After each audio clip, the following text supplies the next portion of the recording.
We will make America powerful again. Let me tell you, you don't negotiate like I negotiate. Bonjour, je m'appelle Alexis Buisson, je suis le correspondant de La Croix à New York.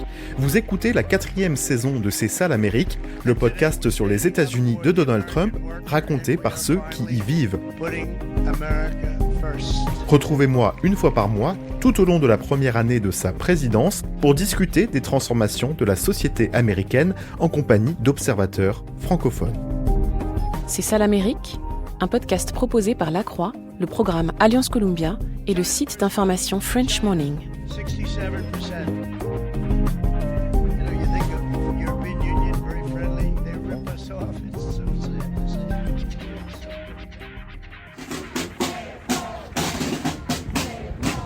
Dans l'Amérique de Donald Trump, on manifeste tous les jours pour toutes les causes et même quand un humoriste est licencié. En cette fin juillet, à New York, une cinquantaine de manifestants se réclamant d'un groupe antifasciste se retrouvent devant le studio où est enregistré le Late Show de Stephen Colbert, un satiriste très connu aux États-Unis. Sa chaîne, CBS, a annoncé qu'elle ne renouvellera pas son contrat en raison de coûts de production trop élevés. Mais les manifestants n'y croient pas. Pour eux, ce démocrate critique de Donald Trump a été sacrifié par la maison mère de CBS, la Paramount, afin d'obtenir le feu vert du gouvernement pour l'acquisition d'un grand studio californien. Suzanne s'inquiète pour la liberté d'expression dans le pays. Si ce pays ne peut plus rire d'une blague, on est en difficulté. C'est ce que nous voyons aujourd'hui. Dans le manuel des dictateurs, c'est comme ça que commence l'autoritarisme. Il y a les attaques contre la presse, et maintenant, une voix importante comme celle de Colbert est réduite au silence. Pour les opposants de Donald Trump, le renvoi de Stephen Colbert s'inscrit dans un mouvement plus large de pression sur les grands médias traditionnels. Le Wall Street Journal, un quotidien économique conservateur, est le dernier d'une longue liste à avoir été poursuivi en diffamation par le président ces derniers mois pour un article, une émission ou une interview qui ne lui ont pas plu. En l'occurrence, il s'agissait d'un article sur ses liens avec Jeffrey Epstein, le financier pédophile connecté à des personnalités influentes de la politique et du divertissement, retrouvé mort dans sa cellule en 2019. Pour comprendre les relations que Donald Trump entretient avec le 4e pouvoir, j'ai voulu parler à l'une des rares journalistes françaises qui a l'occasion d'interagir avec lui. Après plusieurs années en Égypte, où elle a notamment couvert le printemps arabe, Sonia Dridi est aujourd'hui la correspondante de plusieurs médias français et francophones à la Maison-Blanche. Elle fait partie de ce qu'on appelle le pool de journalistes étrangers. Il s'agit d'un groupe restreint de journalistes qui suit le président dans des endroits où l'espace est limité, comme le bureau ovale ou l'avion Air Force One. Leur mission, lui poser des questions et rapporter ses actions et propos à leurs confrères et consoeurs. Sonia Dridi a ainsi pu interpeller le président américain une dizaine de fois depuis son investiture. J'ai voulu à mon tour la questionner sur son quotidien de correspondante dans cette Maison-Blanche, pas comme les autres. Bonjour Sonia Dridi. Bonjour. Merci beaucoup de nous accueillir ici, chez vous, à Washington DC. Qu'est-ce qu'on ressent en fait avant d'entrer comme ça dans le bureau ovale ou d'autres salles où Donald Trump se trouve et de lui poser une question ? Est-ce qu'on ressent quand même un peu d'appréhension ? De l'excitation, comment vous expliqueriez ça ? Alors déjà, je me rappelle que la première fois que je suis rentrée dans le bureau ovale, c'était sous son premier mandat. Je ne faisais pas partie du pool à l'époque, j'étais accréditée à la Maison-Blanche et en fait j'ai eu une occasion d'aller lorsqu'il recevait un pasteur qui avait été emprisonné en Turquie. En fait il y avait une place et on m'a proposé de prendre la place.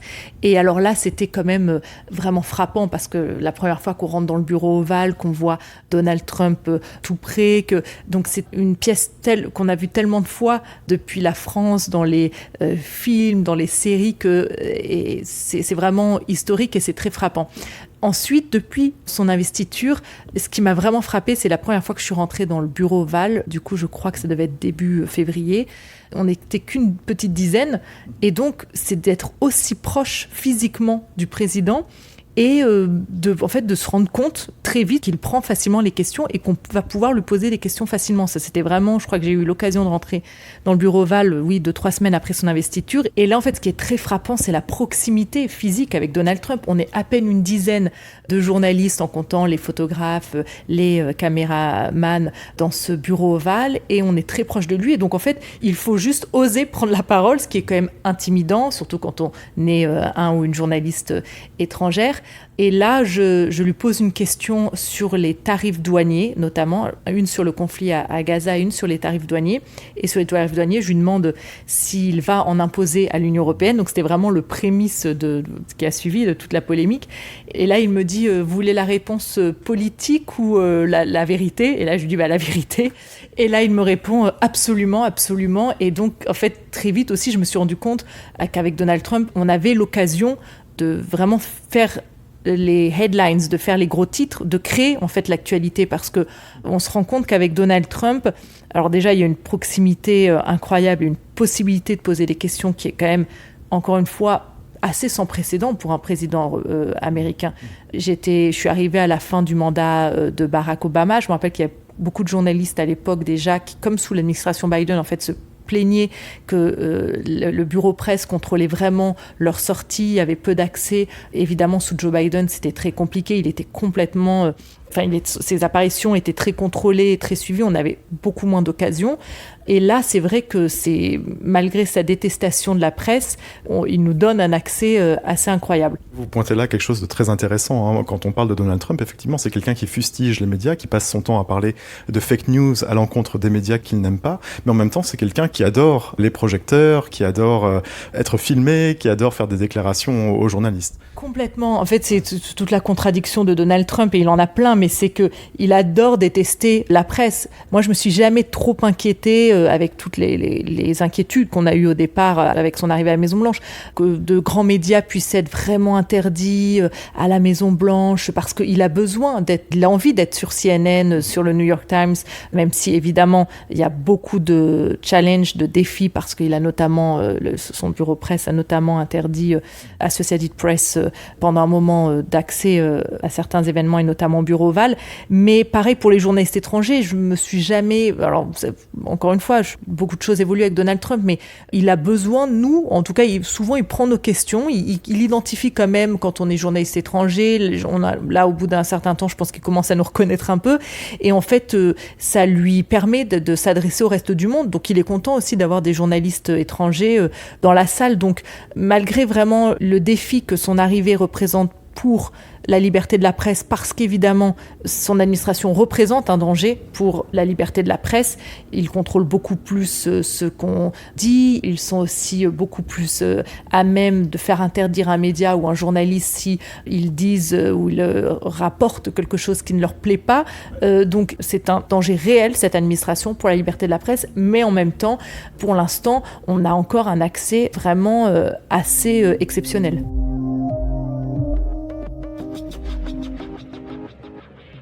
Vous faites peut-être allusion à Caroline Leavitt, qui est la porte-parole de la Maison-Blanche et qui parfois, pendant les briefings de presse, interpelle certains médias dont elle estime qu'ils n'ont pas fait assez bien ou pas bien leur travail d'information. Est-ce que vous sentez cette pression de la part de la Maison-Blanche ? Vous vous sentez plus contrôlé que sous d'autres administrations ? Alors, je pense qu'en tant que journaliste étranger, on ressent quand même moins de pression parce qu'ils ne voient pas tous les jours, même quasiment jamais, ce qu'on écrit, ce qu'on dit. Donc, c'est vrai que la pression pour nous, et je le vois par rapport à mes collègues américains, on a vraiment une moindre pression. Après, on sent très vite que quand nos questions dérangent, ça peut nous porter préjudice.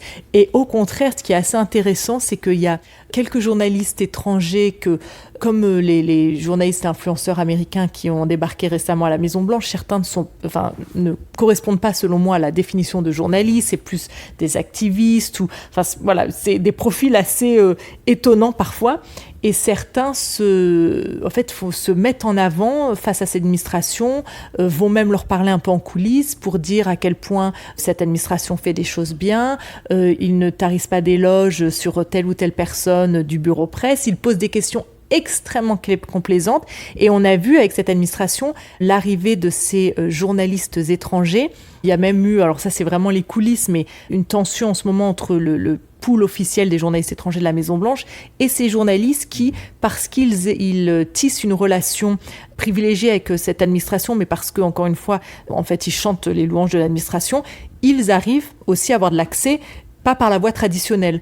Mais cette administration, justement, veut casser tous les codes traditionnels. Et il y a une scène vraiment étonnante et assez fascinante il y a peu, quand Donald Trump a dit à quel point cette journaliste angolaise était magnifique dans le bureau ovale, parce qu'elle pose depuis le début de cette administration que des questions ou fait des déclarations en faveur de cette administration.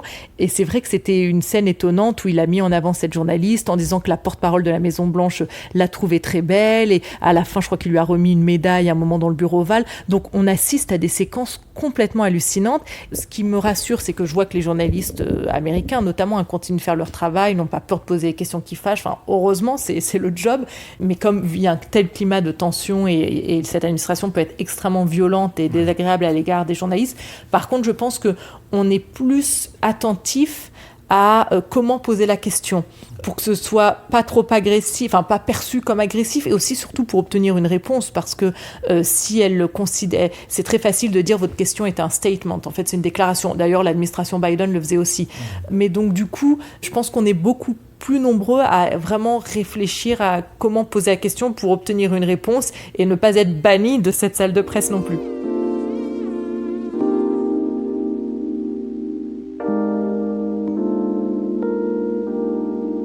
Vous avez notamment été visé par Marjorie Taylor Greene, qui est cette députée républicaine, qui vous a reproché votre accent et qui a appelé à ce que les journalistes étrangers soient exclus de la salle de presse.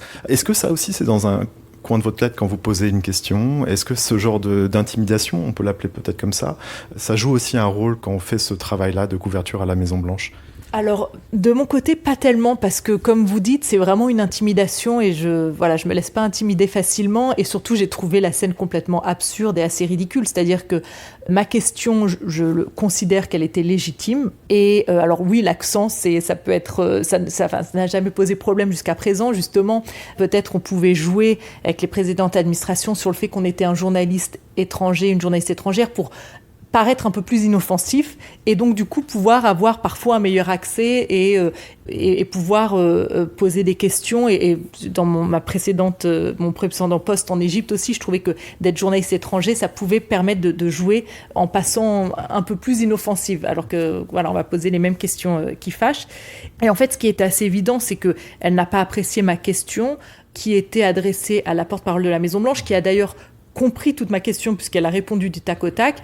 Et en fait, il y a une phrase qu'elle a dite, la porte-parole, qui a été beaucoup reprise par les médias américains. Et c'est comme ça que Marjorie Taylor Greene, qui je pense ne regarde pas tous les jours les briefings de la presse, a entendu ma question et a dit voilà que c'est quoi cet accent et les journalistes étrangers devraient avoir moins de place. Donc en fait, je m'attendais pas du tout à cette polémique. J'ai trouvé ça plutôt absurde et ça m'a pas tellement intimidée. J'ai très vite reposé des questions, dès que j'ai l'occasion, parce que c'est mon boulot.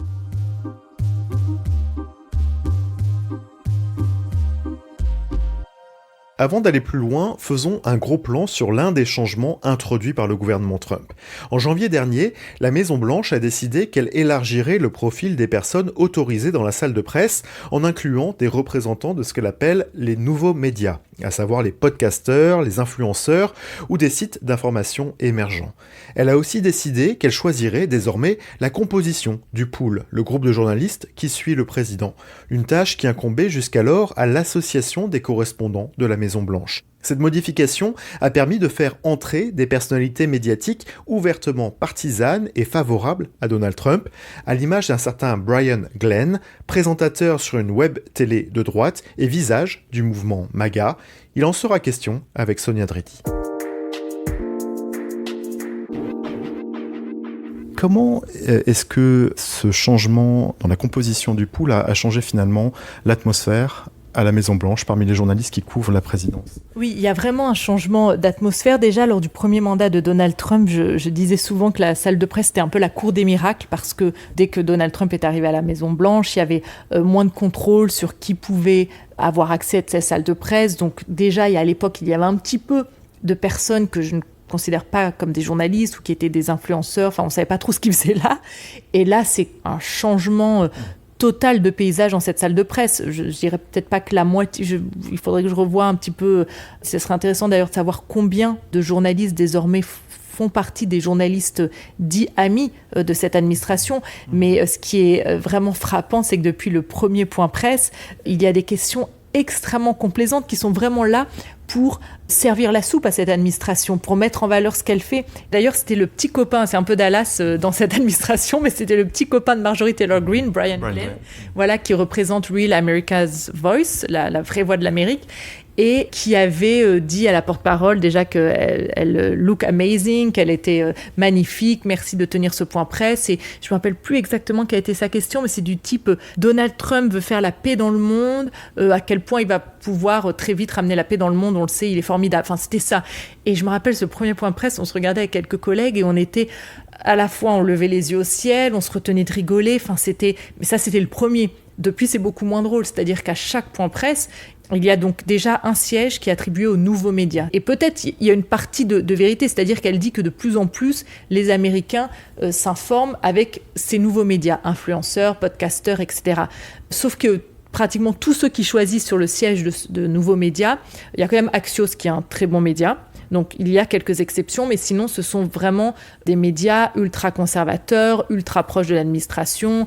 Et donc, il y a déjà ce siège qui leur est réservé, donc ça tourne.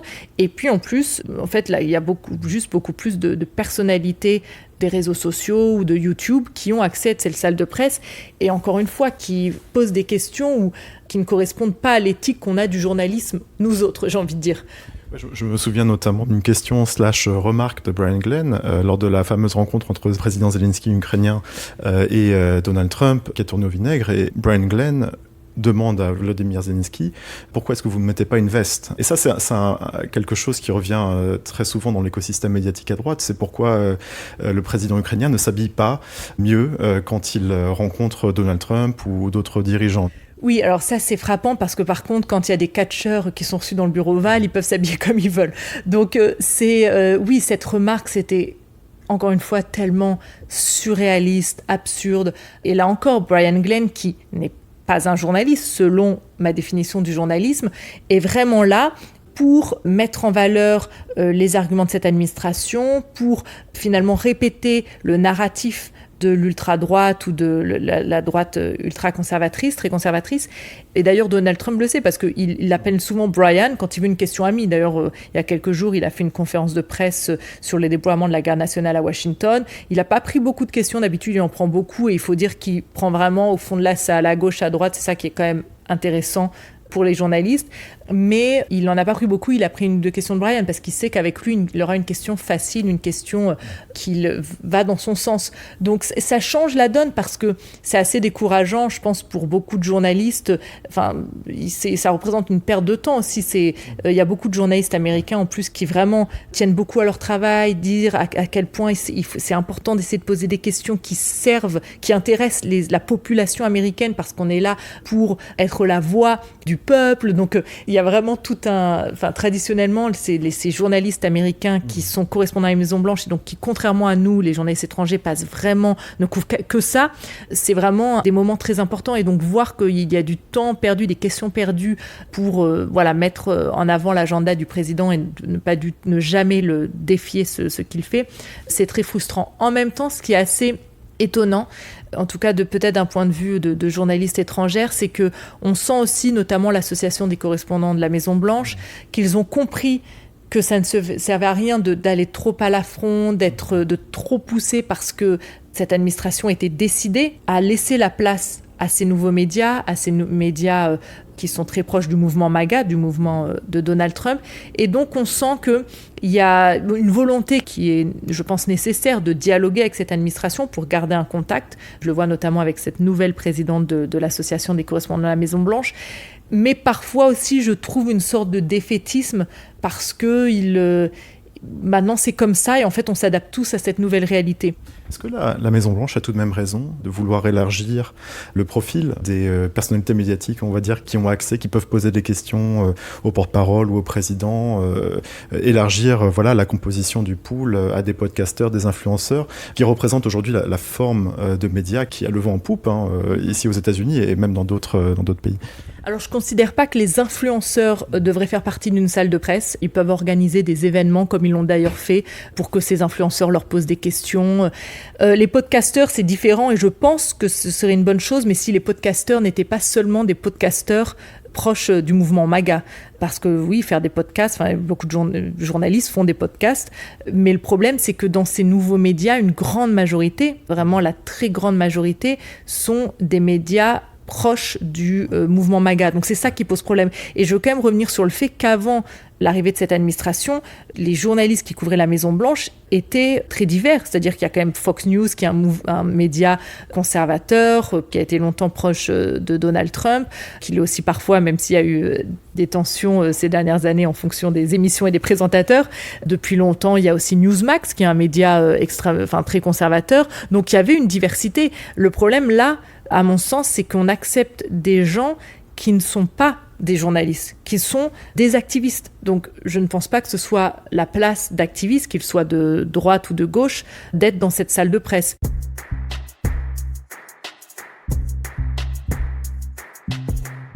Quelles conséquences pour la démocratie, selon vous, pour employer des grands mots? Parce que là, on parle effectivement de composition, d'un petit groupe de journalistes qui peut poser des questions. Mais quand on prend du recul, quel impact ça a, selon vous, sur la vitalité de la démocratie américaine?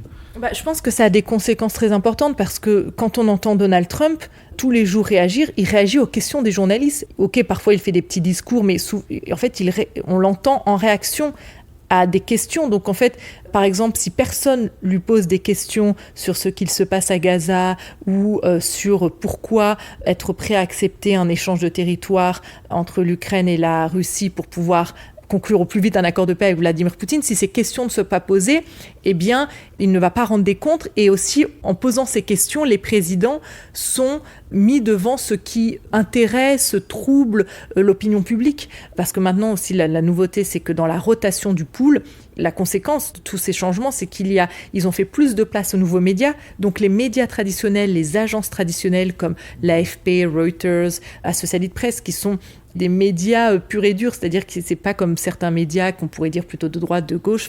Les agences de presse ont beaucoup moins de place. Donc je me rappelle d'une fois, notamment dans le bureau ovale, où on s'était dit avec des collègues, mais en fait, il y a aucune bonne question qui a été posée et du coup rien ne ressort. Donc je pense quand même que lorsque des questions sont posées au président, ça le permet aussi de se rendre compte de ce qui intéresse et trouble et inquiète l'opinion publique. Donc, lorsqu'il a que des questions complaisantes, oui, il y a une conséquence sur la démocratie, c'est qu'il n'a pas de compte à rendre devant le public.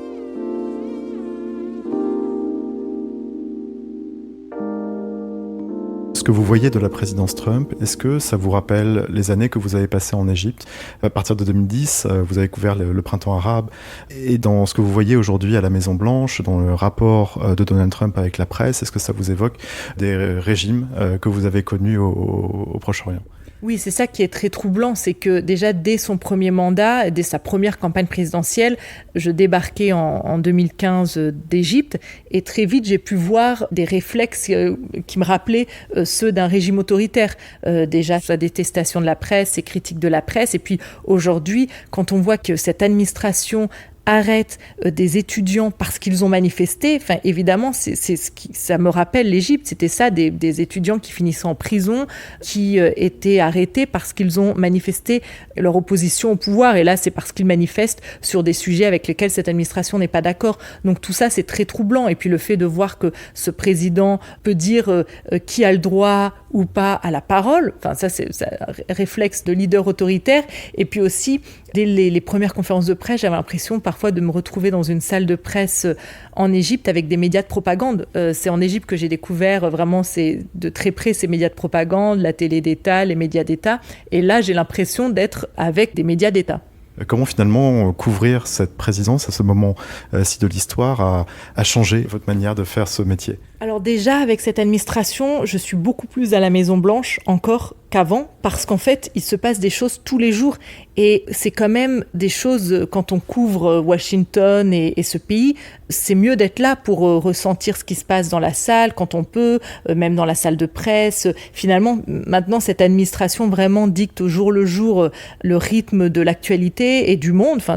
Et donc, on a envie d'être là pour essayer de poser une question, on a envie d'être là pour vraiment voir la réaction de Donald Trump ou de ministres. Je me suis retrouvée aussi il y a peu dans une réunion de cabinet ministériel, c'est la première fois et c'était complètement hallucinant avec tous ces ministres autour de Donald Trump. C'est une ambiance Pyongyang où ils sont tous à chanter ses louanges et Donald Trump qui parfois sait pas quoi répondre et du coup il dit tiens toi tu veux pas répondre là-dessus. Enfin ça c'est des choses où c'est bien d'être là pour se rendre compte de tout ça, d'être vraiment dans les coulisses.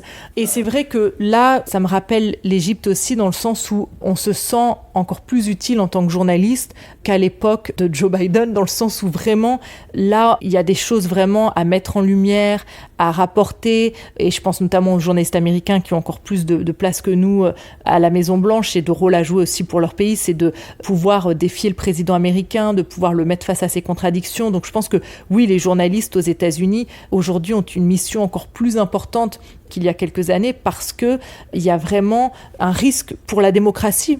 Encore une fois, quand je vois ces étudiants arrêtés, la répression à l'encontre d'immigrants, parfois très violente, l'envoi en prison au Salvador de migrants qui sont accusés de crimes que parfois ils n'ont pas commis. Et c'est là où le travail des journalistes, et notamment des journalistes américains, est très important pour aller vérifier qui sont ces gens, d'avoir des reportages pour nous dire mais en fait cette personne a un casier judiciaire vide, elle n'aurait pas dû être envoyée dans cette prison dans le Salvador, ou alors regarder cette mère et cette fille qui sont là depuis 30 ans aux États-Unis et et le policier a cassé leurs fenêtres pour les arrêter au lieu de procéder de manière différente. Enfin, je pense que vraiment là il faut qu'il y ait des témoins partout dans le pays pour nous rendre compte de ce qui se passe, qu'il y a beaucoup de choses en fait qui sont en train de se passer. Et là, c'est vrai qu'on focus sur la Maison-Blanche parce que je suis à Washington et aujourd'hui, c'est mon rôle. Et heureusement, il y a d'autres journalistes partout dans le pays qui se focalisent sur d'autres choses. Et on passe tous aussi notre temps à continuer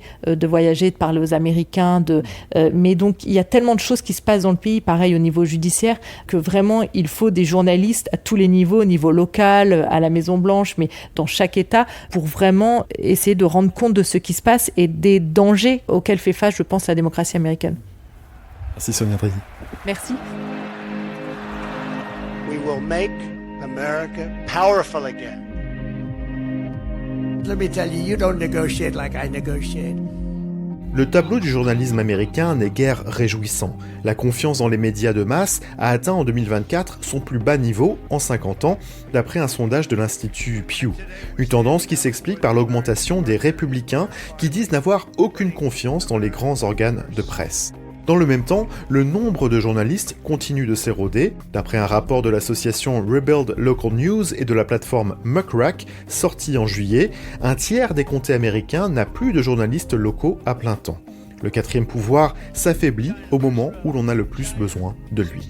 C'est la fin de cet épisode de C'est ça l'Amérique. On se retrouve le mois prochain. This is going to be great television, I will say that. And we will make America great again. Thank you very much.